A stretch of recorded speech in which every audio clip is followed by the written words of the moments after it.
अस्सलाम वालेकुम। Welcome to my YouTube channel science fiction.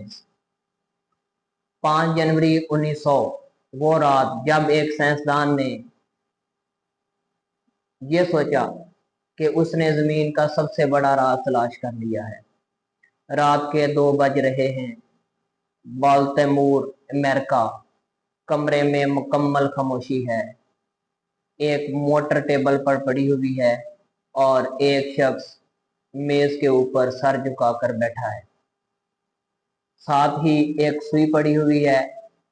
इसके सामने तारें पड़ी हुई हैं, कुछ नोटबुक्स पड़ी हुई हैं। वो बार बार सुई को हिलाता है, लेकिन सुई एक ही सिमत में आकर ठहर जाती है। और वो सिमत कौन सी है? शिमाल की सिमत। सुई शिमाल की सिमत हर बार आकर ठहर जाती है। पहली दफा सुई को हिलाता है तो सुई शिमाल की सिमत में आकर ठहरती है।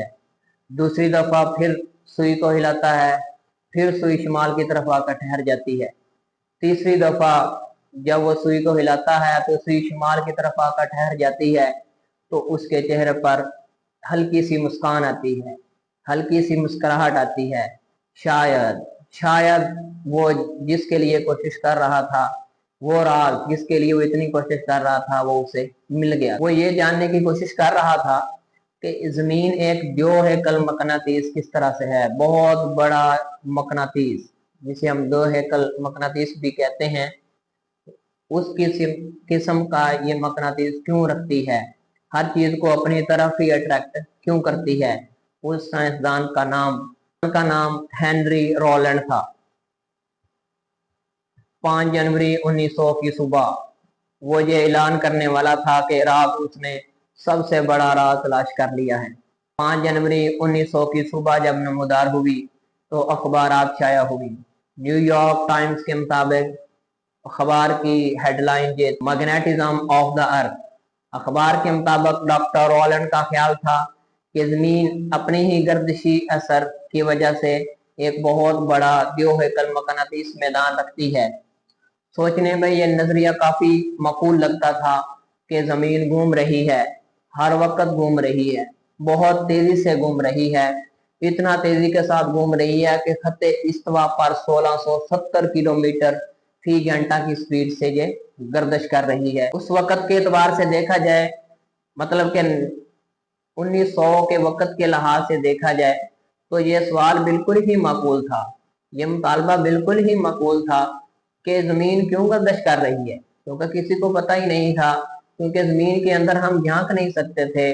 क्यों नहीं झांक सकते थे? क्योंकि जीपीएस भी नहीं था, इंटरनेट भी नहीं था, ना कोई सैटेलाइट था। इंटरनेट, जीपीएस और सैटेलाइट ना होने की वजह से हम ये नहीं कह सकते थे, कुछ भी नहीं कह सकते थे कि ये जमीन एक बहुत बड़ा मकनातीस कैसे रखती है। लेकिन सवाल तो ये नहीं था। सवाल ये था कि कंपास की सुई शिमाल की तरफ ही क्यों आकर ठहरती है।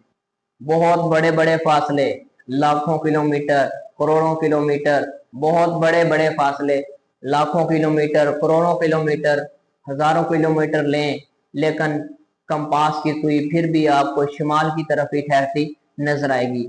अगर आप 1900 में किसी साइंसदान से ये सवाल पूछते तो शायद वो भी थोड़े लम्हे के लिए खामोश हो जाता, क्योंकि किसी के पास भी इसका जवाब नहीं था। ये सिर्फ रोलैंड का ही मसला नहीं था, बल्कि उस वक्त के बड़े बड़े साइंसदान, जिनमें लॉर्ड केल्विन, जॉर्ज फ्रांसिस और दुनिया भर के बड़े बड़े माहिरीन तबीयत, तमाम लोग एक ही राज के पीछे थे कि ये जमीन अब इतना बड़ा मकनातीस कैसे रखती है। अगर जमीन मकनातीस है तो इसका मकनातीस कहाँ पर है? हेनरी रॉलैंड साइंस के बारे में ये बात अक्सर बोला करते थे कि the highest aim of the physics is the search for truth, कि फिजिक्स दान का सबसे बड़ा मकसद हकीकत को तलाश करना होता है। लेकिन साइंस की खूबसूरती तो यही है कि वो किसी भी शख्स की, किसी भी पर्सन की इज्जत नहीं करती, बल्कि सिर्फ वो सबूतों की इज्जत करती है। कई साल गुजर गए, बहुत सारा डेटा इकट्ठा हुआ, मजीद डेटा आता गया, मुशाहिदात होते रहे, तजर्बात होते रहे। बहुत सारे तजर्बात होने के बाद ये पता चला कि जमीन क्यों एक बहुत बड़ा मकनातीस रखती है। जमीन अपना मकनातीस रखती तो है, लेकिन वो बदलता रहता है, कभी कमजोर होता है, कभी फिर मजबूत होता है, कभी उससे भी ज्यादा मजबूत होता है। और जमीन के मकनातीस होने की वजह से माजी में इसके कुतब कई बार उलट भी चुके हैं। अगर जमीन सिर्फ एक मुस्तकिल मकनातीस है तो फिर कुतब क्यों उल्टते हैं? सवाल तो अब ये पैदा होता है तो कि अगर मकनातीस जमीन रखती है तो फिर इसके कुतब क्यों उल्टते हैं? ये वो लम्हा था जब रॉलैंड की थ्योरी मुश्किलात में पड़ गई और इसको बहुत सारे चैलेंजेस का फिर सामना करना पड़ा। जब बहुत सारे क्वेश्चन पैदा हुए, बहुत सारे सवाल पैदा हुए कि कंपास की सुई मशरक की तरफ ही क्यों आकर ठहरती है, जमीन का एक द्योहेकल मकनातीस क्यों है, तो फिर साइंसदानों ने मजीद कोशिश शुरू कर दी। अब साइंसदान जमीन के अंदर झांकने लगे, उनकी नजरें जमीन के अंदर गईं और जो तस्वीर सामने आई वो हैरान कर देने वाली थी। वो बहुत ही हैरान कुन थी। हजारों किलोमीटर नीचे, जमीन की तह के नीचे पिघले हुए लोहे का एक समंदर। वो समंदर इतना गर्म कि सूरज के टेम्परेचर के बराबर था। वो लोहा मुसलसल हरकत कर रहा है, वो लोहा मुसलसल हरकत कर रहा है, बह रहा है, कंटिन्यूसली मोशन में है। जब वो बरकी चार्ज घूम रहा है और जब बरकी चार्ज हरकत करता है तो मकनातीसी मैदान बनता है।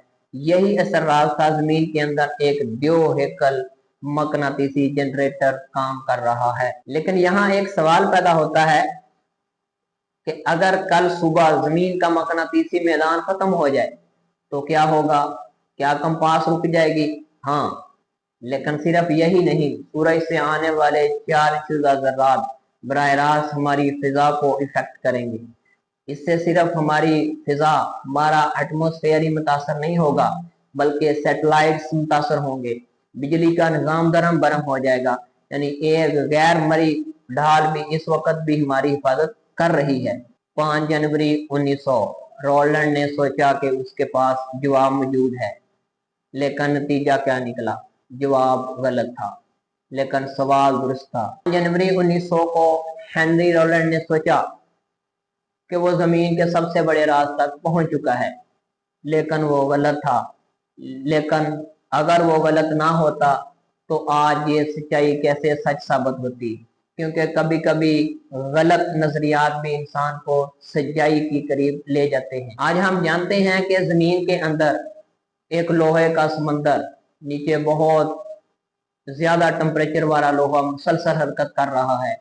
उस लोहे के मुसलसल हरकत करने की वजह से जमीन का मकनातीसी मदार पैदा होता है। तो सवाल अब ये पैदा होता है कि क्या लोहे के बहुत बड़े समुद्र के घूमने से ही मकनातीसी कुव्वत पैदा होती है?